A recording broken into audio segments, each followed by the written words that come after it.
Welcome to as friends academy. మహిళల సంరక్షణకు parliament చేసిన చట్టాల గురించి చర్చిద్దాం. ఇదొక రిక్వెస్టింగ్ వీడియో, నన్ను కొంతమంది అడగడం జరిగింది, వారి కోసమే ఈ వీడియో. వ్యభిచార నిరోధక చట్టం, ద ప్రాస్టిట్యూషన్ ప్రొహిబిషన్ యాక్ట్ 1956. ఈ చట్టం ప్రకారం వ్యభిచారాన్ని నిరోధిస్తుందని చెప్పేసి గుర్తుంచుకోవచ్చు. మహిళల అసభ్య ప్రదర్శన నిరోధక చట్టం, the indecent representation of women prohibition act 1986. దీని ప్రకారం మహిళలను కించపరిచే విధంగా అడ్వర్టైజ్మెంట్లు, బొమ్మలు, రాతలు, నగ్న చిత్రాలు మొదలైనవి ఈ చట్టం ద్వారా నిరోధించవచ్చు. సతీ నిరోధక చట్టం, ద సతీ ప్రొహిబిషన్ యాక్ట్. దీని ప్రకారం చట్టం ఏంటంటే భర్త చనిపోయిన తర్వాత భార్య కూడా చితిలో వెళ్ళి చనిపోవాలి. ఈ చట్టం ప్రకారం అది చేయాల్సిన అవసరం లేదు. వరకట్న నిషేధ చట్టం, ద డౌరీ ప్రొహిబిషన్ యాక్ట్ 1961. వివాహానికి ముందు కానీ వివాహం తర్వాత కానీ మరెప్పుడు కానీ వరకట్నం ఇవ్వడం లేదా తీసుకోవడాన్ని ఈ చట్టం నిషేధిస్తుంది. గర్భ నిరోధక నివారణ చట్టం, the medical termination of pregnancy act 1971. ఈ చట్టం ప్రకారం ఎవరైతే గర్భాన్ని తీసేసుకుంటారో అది చట్ట విరుద్ధం.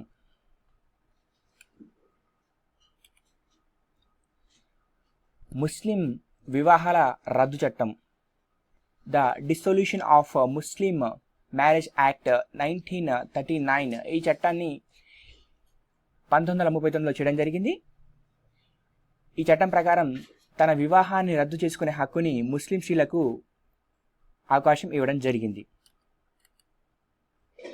కుటుంబ న్యాయస్థాన చట్టం, ద ఫ్యామిలీ కోర్ట్ యాక్ట్ 1984. కుటుంబ తగాదాలను త్వరితగతిన పరిష్కరించేందుకు న్యాయస్థానాలను ఏర్పాటు చేశారు.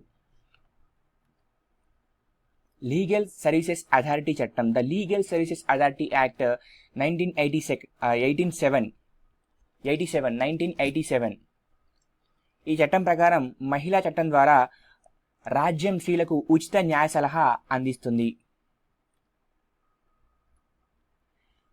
విడాకులు పొందిన ముస్లిం మహిళా రక్షణ చట్టం. సో ఎవరైతే విడాకులు పొందుతారో ముస్లిం స్త్రీలు, వాళ్ళ కోసం ఒక రక్షణ చట్టం చేయడం జరిగింది. భర్త నుంచి విడాకులు పొందిన ముస్లిం స్త్రీల హక్కులు కాపాడేందుకు ఈ చట్టం చేయడం జరిగింది. హిందూ వివాహ చట్టం 1955. ఈ చట్టం ప్రకారం హిందూ మహిళ వివాహ విడాకుల విషయంలో పురుషులతో సమానమైన హక్కులు ఉన్నాయి. ఈ చట్టం ఏకపత్ని విధానం, కొన్ని సందర్భాల్లో స్త్రీ తన భర్త నుంచి విడాకులు పొందే హక్కు కూడా కల్పిస్తుంది. కనీస వేతన చట్టం 1948. లింగ వివక్ష ఆధారంగా స్త్రీలకు కనీస వేతనాన్ని పురుషుని కంటే కనీస వేతనం కంటే తక్కువ నిర్దేశింపరాదు. గనుల చట్టం 1952. ఫ్యాక్టరీల చట్టం 1948. ఈ రెండు చట్టాల ప్రకారం ఎవరైతే ఆ ఫ్యాక్టరీలో కానీ గనుల్లో కానీ మహిళలు సాయంత్రం 7 గంటల నుంచి ఉదయం 6 గంటల మధ్య పని చేయించరాదు.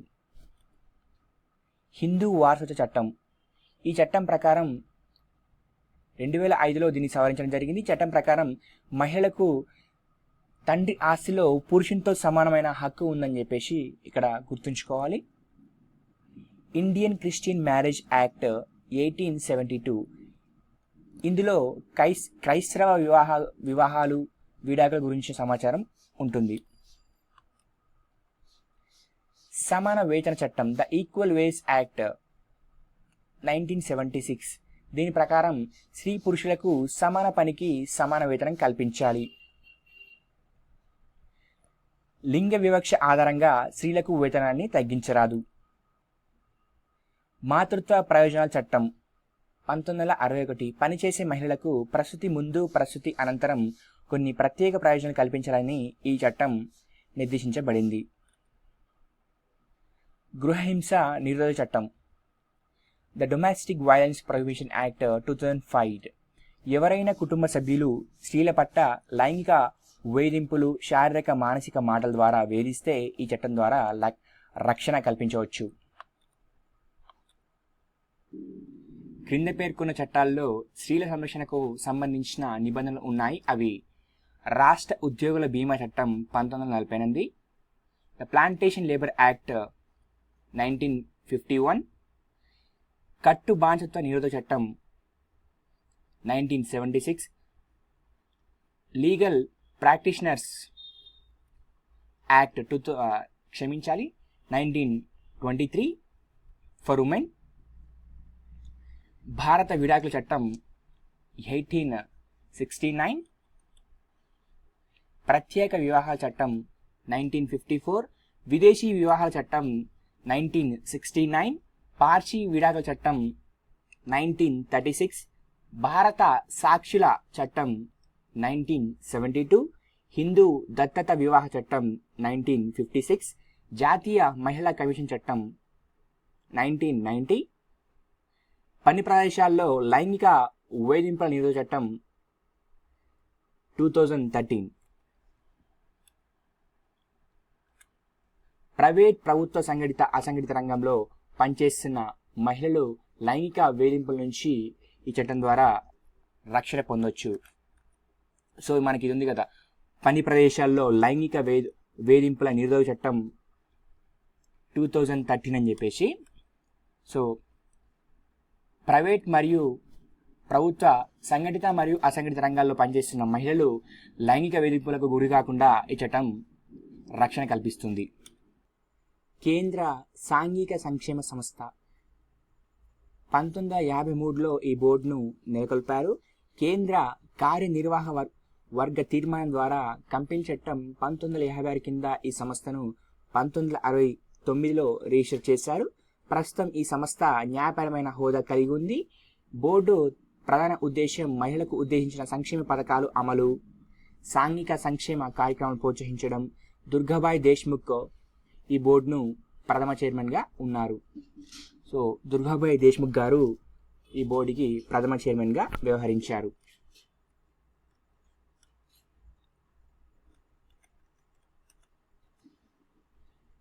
మహిళా హక్కులు, రక్షణలు. దేశంలో మహిళల సంరక్షణ కోసం 2 రకాలైన హక్కులు ఉన్నాయి. రాజ్యాంగంలో మహిళల సంరక్షణ కోసం రూపొందించిన నిబంధనలు, చట్టం ద్వారా మహిళల సంరక్షణ కోసం రూపొందించిన నిబంధనలు. రాజ్యాంగం ప్రసాదించిన మహిళా హక్కులు, రక్షణలు. రాజ్యాంగ పీఠికలో సమానత్వాన్ని, సామాజిక న్యాయాన్ని సాధించడమే ధ్యేయంగా ప్రకటించింది. ప్రకరణ 14, చట్టం ముందు అందరూ సమానులే, స్త్రీ పురుష వివక్ష లేదు. ఆర్టికల్ 15 సబ్ ఆర్టికల్ 1, రాజ్యం స్త్రీ పురుషుల మధ్య లింగ వివక్ష చూపరాదు. ఆర్టికల్ 15 సబ్ ఆర్టికల్ 3, స్త్రీ శిశు సంరక్షణ కోసం రాజ్యం ప్రత్యేక రక్షణ చర్యలు చేపట్టడం అనేది సమానత్వానికి విరుద్ధంగా భావించరాదు.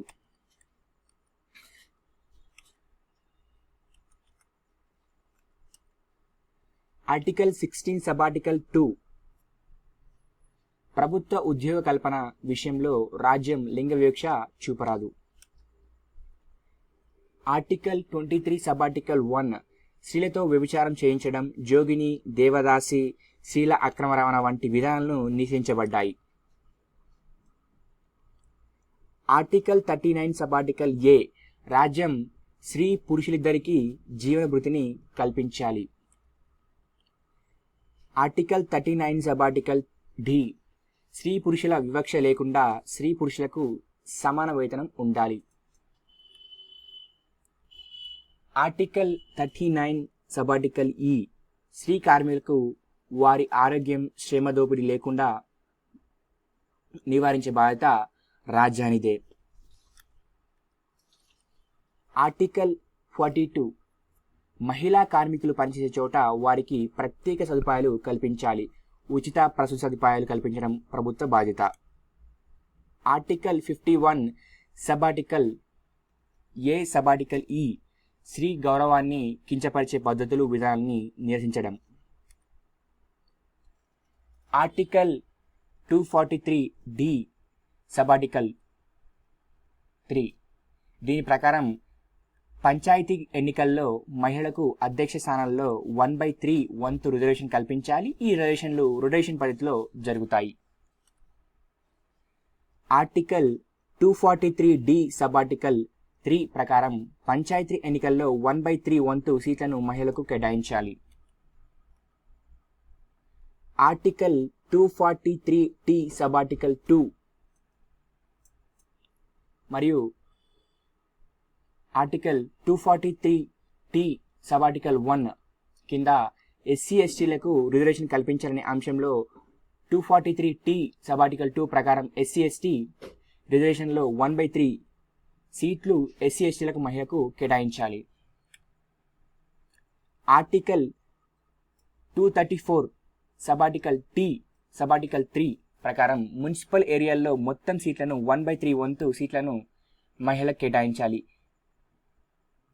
ఎస్సీ ఎస్టీ మహిళలకు కేటాయించిన సీట్లను కలుపుకొని 1/3 కేటాయించాలి. ఆర్టికల్ 243D సబ్ ఆర్టికల్ 4 గ్రామ పంచాయతీ, మాధ్యమిక పంచాయతీ, జిల్లా పరిషత్ అధ్యక్ష పదవుల్లో ఎస్సీ ఎస్టీ మహిళలకు రిజర్వ్ చేయాల్సిన సీట్లను శాసనసభ పేర్కొనాలి. Thank you for watching. జై హింద్.